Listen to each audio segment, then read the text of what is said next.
UK ખાતે છેલ્લા 10 વર્ષથી ચાલતું બીબઝ મીડિયા યુકે દ્વારા હવે તેણે ગુજરાતમાં પણ પદાર્પણ કર્યું છે. ગુજરાતમાં ગઈકાલે ભરૂચ જિલ્લામાં તેનું લોન્ચિંગ કરવામાં આવ્યું હતું. તેના સ્થાપક એવા મોહમ્મદ ફારૂક ઉઘરાતદાર અને તેમના પ્રેરણા સ્ત્રોત ગુજરાત ટુડેના પબ્લિશર તંત્રી એવા અઝીઝભાઈ ટંકારવીના સુપુત્ર મોહમ્મદ ફારૂક ઉઘરાતદાર દ્વારા ગઈકાલે ભરૂચની રીજન્ટ હોટેલ ખાતે બીબઝ મીડિયાનો ઇન્ડિયા ખાતેનો પ્રારંભ કરવામાં આવ્યો હતો. તેનું લોકાર્પણ અને ઉદ્ઘાટન કેપી ગ્રુપના અફવાન ફારૂકભાઈ પટેલના હસ્તે કરવામાં આવ્યું હતું.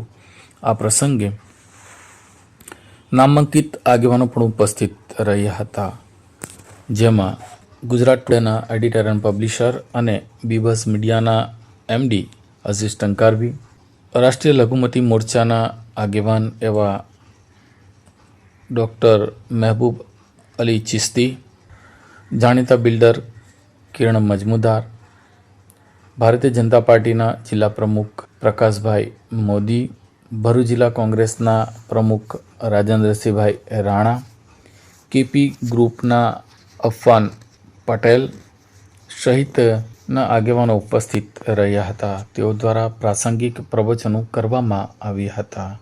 આ પ્રસંગે ભરૂચ જિલ્લામાં સરાહનીય કામગીરી કરનાર તમામ આગેવાનોનું પણ સન્માન કરવામાં આવ્યું હતું.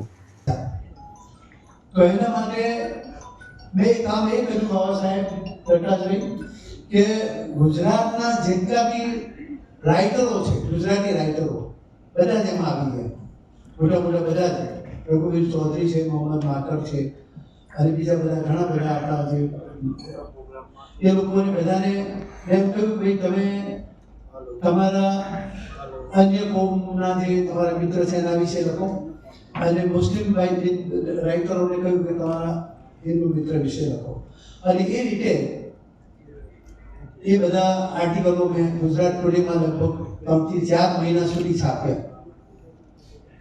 અને એનું ટાઇટલ જે રાખ્યું છું એ જ આપણને ખબર પડશે કે સંબંધો હજી મેકે છે, અને આજે બી મેક્યા છે, પણ એને મેકાવતા રહેવાની આપણી પોતાની જવાબદારી છે, આપણે બધા સૌની જવાબદારી છે. એકબીજાની સાથે હવે ખબર મિલાવીને આપણા વડવાઓ જે રીતે રહેતા હતા એ રીતે આપણે પણ રહેવાનું છે. પણ આજકાલ તમને ખબર છે કે મીડિયા આર્થિક ઉપાર્જન માટે આપણને સૌને મુશ્કેલીમાં મૂકી શકે છે અને મૂકે છે કે તેઓ આ ફરિયાદ નથી કરતો, સત્ય હકીકત રજૂ કરું છું તમારી સામે. પણ આપણે બીજાની લીટી નાની કરવા કરતા આપણી લીટી મોટી કરી દઈએ, અને જે બુઝુર્ગોએ આપણા વડવાઓએ જે રીતે કોમી એકતાની રીતે પોતાનું જીવન પસાર કર્યું એ રીતે આપણે અત્યારે કઈ રીતે કરી શકાય એનું મીડિયા સરસ રોલ અદા કરી શકે, જે અમે સાબિત કરીને બતાવ્યું. અને તમને જાણીને નવાઈ લાગશે કે એનું પુસ્તક નવ ભારત સાહિત્ય મંદિરે મારી પાસે સામે ચાલીને માંગ્યું કે આની બુક આપણે કરવી છે અજીતભાઈ, અને અમને પરમિશન આપો. તો એ મેં કહ્યું કે અમારા ટ્રસ્ટને મારે પૂછવું પડે, અને એમના થકી ટ્રસ્ટની એની ઉપર કોપીરાઇટ ટ્રસ્ટના કહેવાય. એટલે પછી છપાયું અને એને કોમી એકતા એવોર્ડ આપ્યો નટુભાઈ ઠક્કર ફાઉન્ડેશને. એટલે કહેવાનો ભાવ એ છે કે બધું આપણામાં જ છે કે આપણે કઈ રીતે આપણે આગળ વધવું છે. અને આજના સમયના અંદર એટલું બધું કપું સિચ્યુએશન આખા વર્લ્ડ લેવલના ઉપર પસાર થયું છે, જે લોકો બિલકુલ સટલ વ્યૂઝથી વાકેફદાર રહેતા હશે એ લોકોને ખબર હશે કે અત્યારે મોટા મોટા જે દેશો છે એમને સામ્રાજ્યવાદની ભૂખ લાગી છે. આજ રોજ યુકે ઇન્ડિયા બીબઝ મીડિયા ગ્રુપના આ ઇનોગ્રેશન કાર્યક્રમમાં જનાબ અઝીઝભાઈ ટંકારવીના પરિવાર દ્વારા જે આ કાર્યક્રમ રાખવામાં આવ્યો એના બદલ હું આયોજકોને ખૂબ ખૂબ શુભકામનાઓ પાઠવું છું.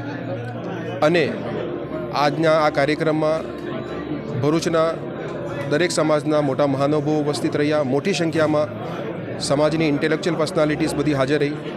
અને આજે એક નેક કામ થવા જઈ રહ્યું છે. યુકે અને ઇન્ડિયા બઝ મીડિયા ગ્રુપ એના દ્વારા ડાયસ્પોરાની અંદર જે વિવિધ માહિતીઓ છે, શિક્ષણને અનુલક્ષીને, રોજગારને અનુલક્ષીને, સમાજના પ્રશ્નોને વાચા આપીને સમાજનું ઉત્થાન કઈ રીતે કરી શકાય, સમાજની સુરક્ષા, ખાસ કરીને મુસ્લિમ સમાજની પ્રગતિ કઈ રીતે પ્રગતિના પંથે લઈ જઈ શકાય, એના માટે આ જે યુકે બઝ મીડિયા ગ્રુપ છે એક આપણા માટે એક મહત્ત્વનું એસેટ બની રહેશે. મને પૂરો વિશ્વાસ છે કે જે પ્રકારના મહાનુભાવોએ આનું આયોજન કરેલું છે, એની જે ટીમ છે યુકે બઝ મીડિયાની એ એટલી સશક્ત અને સ્ટ્રોંગ છે કે જે રીતે ગુજરાત ટુડે ન્યૂઝપેપર અજીઝભાઈએ જેવી રીતે એને આખા ગુજરાતમાં સક્સેસફુલ બનાવ્યું, એ રીતે આ યુકે બઝ મીડિયા યુકેમાં અને ઇન્ડિયામાં બલકે સમગ્ર વિશ્વમાં એ પ્રકાશિત થશે અને સમાજના પ્રશ્નોને વાચા પાડશે અને સમાજ અને દેશ અને માનવતાની દ્રષ્ટિએ આપણે સૌ સંગઠિત બનીએ, એક અને નેક બનીને આગળ વધીએ. એના માટે એક નવી શક્તિ આપણને નવી ઉર્જા મળી રહેશે એવી મને આશા અને વિશ્વાસ છે. ફરી એક વખત હું આપ સૌને મુબારકબાદી આપું છું અને આપ સૌને પ્રસ્તાવના કરું છું કે આપ સૌ પણ યુકે બઝ મીડિયાના આ પ્લેટફોર્મને વધારે ને વધારે પ્રસારિત કરો અને વધારે એને શક્તિ અને દુઆઓ આપીને નવાજીશ કરો એવી મારી ગુજારિશ છે. અસ્સલામ વાલેકુમ, ખુદા હાફિઝ. ડિજિટલ યુગની અંદર તમે મીડિયા સેક્ટરને કઈ દ્રષ્ટિએ જુઓ છો? મીડિયા સેક્ટર ખૂબ જ મહત્ત્વનું છે અને મેં આપણને મારી સ્પીચમાં કીધું કે જે રીતે રિસર્ચ એનાલિસ્ટ જે છે નાસાના ડૉક્ટર ફારૂકી એમણે કીધું છે કે મુસ્લિમ સમાજમાં વિશ્વભરમાં મીડિયાની અંદર જે છે જે રીતનું પ્રતિનિધિત્વ હોવું જોઈએ નથી, એટલા માટે આપણા સમાજમાં પણ મીડિયાના ક્ષેત્રે પ્રગતિ થવાની અને જે લોકો મીડિયામાં કામ કરી રહ્યા છે એમને વધારે શક્તિ અને ઉર્જા આપવાની સમાજને જરૂર છે, જેથી કરીને સમાજના પ્રશ્નોને વધારે વાચા આપી શકે. અને ખાસ કરીને ભારતમાં અને યુકેમાં બંને જગ્યાએ લોકશાહી છે, ડેમોક્રેસી છે અને મીડિયા જે છે તે લોકશાહીનો ચોથો સ્તંભ છે, મજબૂત સ્તંભ છે, જેના દ્વારા આપણે સરકારને પણ મેસેજ આપી શકીએ છીએ, એક્ઝિક્યુટિવ્સને પણ આપણી મેસેજ આપી શકીએ છીએ, ન્યાયતંત્રને પણ આપણો મેસેજ આપી શકીએ છીએ અને સમાજને પણ જાગૃતિ પણ ફેલાવી શકીએ છીએ. એટલા માટે આ મીડિયાની શક્તિએ જ્યારે વિશ્વમાં મોટી મોટી ક્રાંતિઓમાં મીડિયાનો હાથ રહ્યો છે, ત્યારે જો આપણે ખરેખર આપણે મુસ્લિમ સમાજની સુરક્ષા અને પ્રગતિ માટે ચિંતિત હોય તો આપણે આ મીડિયાના ક્ષેત્રે પણ ખૂબ આગળ આવવાની જરૂર છે. कॉल करें अभी 8733053364 पर या 9426889560 पर. हिमालय इंटरप्राइजेज, जियो मार्ट डिजिटल भरूच,